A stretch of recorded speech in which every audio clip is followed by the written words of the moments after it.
Hello my brothers and sisters in nerdiness, welcome back to the Spider's Web, and in this video we are doing another unboxing. This one is another model that I've picked up. This is something that I've got with Ali in mind, not for her making it, but making it for her. She's quite enamoured with this particular vehicle, and I just had to buy it when I saw the model. It's the Airbus A300-600ST Beluga. It's an ugly looking thing, but in all its ugliness, it looks awesome. So, this one does have a level difficulty of 4, and the last one I opened up, which I hadn't noticed beforehand, was the Sherman and Firefly, and that has a skill level of 1. So this is fairly easy. This one's fairly tricky. Either way, these models are going to be done on camera, and you're going to see all the mistakes I make. You're going to see everything I fluff, everything I do right, and yeah, hopefully this one will be quite good. Now, bear in mind, there is a lot of things different with the way scale models work now than they did when I was a kid and I was doing these on a regular basis. So I don't know, and I don't follow what scale modelers do anymore. I'm trying to get back into it, so I will do things with this one that would make scale modelers take a sharp intake of breath. But I'm coming at this with fresh eyes. I'm coming at this as a relative newcomer, even though I've been making model kits for war games and things like that for ages. Yeah, I don't do much in the line of scale models, so these are going to be good. So let's take everything out of what there is, and we can take our first look at this beastie. Ooh. What is this one? This is 1 in 44 scale. Sorry, 1 in 144 scale. The Tiger and the Sherman they opened previously is 1 in 72 scale. So this may be slightly different in size. First off, we have these big stickers, not stickers, transfers. These go on the tail and around the undercarriage. I think these are the ones that go on the tail, and these circle under the undercarriage beneath it. And then we have the registration numbers. Yeah, we'll see when it comes down to putting these on where they actually go. Now, what's this?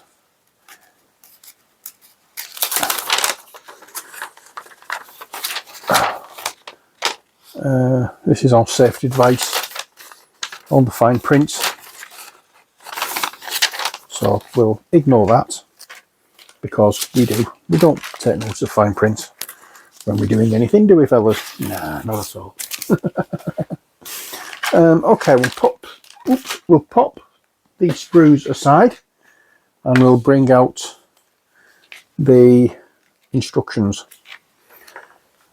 Now then, as you can see, this is Revell kit, and the other kit was Airfix, if I remember rightly. Was it Airfix? Yes, it was. So 2 different styles of instructions, and we've got a layout of all the instructions here, and here we go. So we have the option here of having it so that the loading bay is closed or open. That is something I'm going to have to find out which Ali would prefer.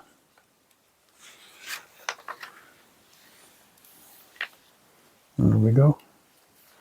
These are your engines. So, as I say, you can have it folded, or you can have it the doors closed, or you can have it open. Again, as I say, I'm not sure which one Ali would prefer. And here we have the colour scheme. Now the colour for this is white. The only difference, or the only colour coming from it, is from the transfers. So that's going to be interesting. Now white is not an easy colour to paint with, but you can. Now what the heck's that? I don't know what that will be. It's telling you to cut it out. Now why do I need to cut it out? What is it?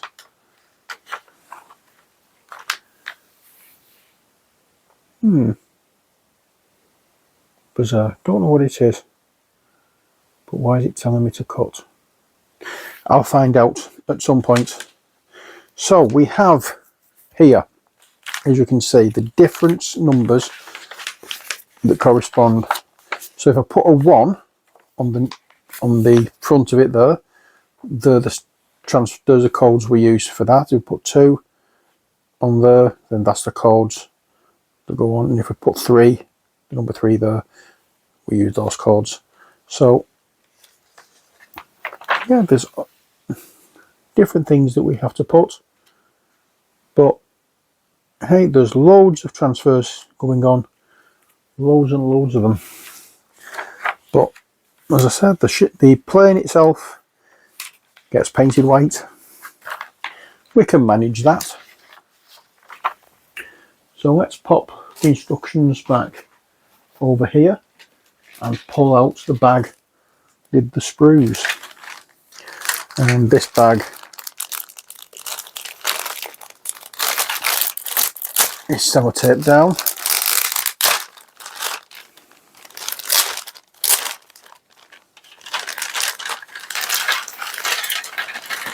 And we can just, oh, why won't it go? It's because it's stuck on the sellotape there. Okay, so this looks like it's a, I don't know why it's a level 4, because it looks fairly simple to me. If I want to have it so that it is, in fact, this door is open, I'd have to literally cut it out.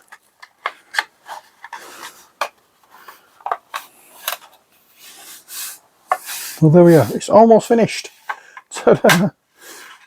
Yeah, that's the thing with some kits. The things are so big that they do it all in one piece, and it makes it really easy to get it completed. But there we are. I know why this is a level 3 now, because it's going to be a pain in the bum to fit together, because you get one part done and another part pops out. Yeah, but we're going to get there. We're going to get there. May need to soak it in a bit of hot water to make it a bit more malleable, and that way we can get it put together a little easier. We have wings and tail here, so we have that sprue with the top or bottom of the wings, and this sprue with more. Looking at this, there is a little bit of flashing, which you didn't find on the Airfix ones. Whether this is common with Revell, I don't know. And here we have something. That looks like the windscreen or the glass areas. I don't know whether that's supposed to be anything or whether it's just a great big sprue for nothing. There's a few bits of things on here, but you can't see them terribly well. even if I make some space, I can't really see them terribly well, so I don't know what they would be. And unfortunately there are things that are falling off that I don't know whether they are pieces of it or not. So I'm going to have to be very careful with this kit, I think. I'm hoping that is just something that's broke off that isn't essential to the kit,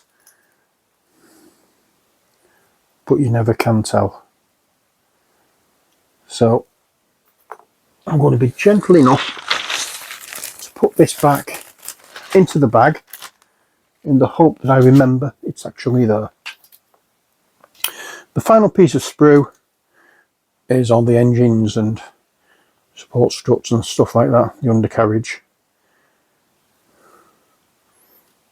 So yeah, this is going to be an interesting one to film because first of all it's all white, and white doesn't go well on camera in certain lighting, so I'm going to have to be very careful what lighting I use for this. And secondly, as I say, you've just seen me attempt to put these two together and it's not working. There's no way I can get these together properly without, yeah, that's going to be a thing in itself. But yeah, all we're going to do now is pack these away, and that's it for this video. Again, I'm going to be making this on camera, so you're going to see all the struggles I have. So if you're thinking of getting this kit, you'll see what issues there are, or possibly aren't. But again, that is something we'll find out when I come down to actually building it. If it doesn't go as well as I'd hoped, you may not see this video go live. But I'm going to film it anyway. In fact, yeah, I'll film it anyway, and if I do actually decide, no, this is really a pain in the backside and I can't be doing with it, you're going to see that as well. Because I did get one model thing that I wanted to do and didn't finish it because it was so flimsy, it was so badly lined up and everything. I couldn't get things to fit together that I just scrapped the whole idea. But with this one, I'm going to stick with it. I'm going to try and get it done. Because as I say, I'm going to do this. I'm going to try and do this one for Ellie. So yeah, that's the Beluga. So I hope you've enjoyed this video.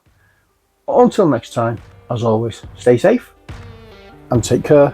God bless and bye for now.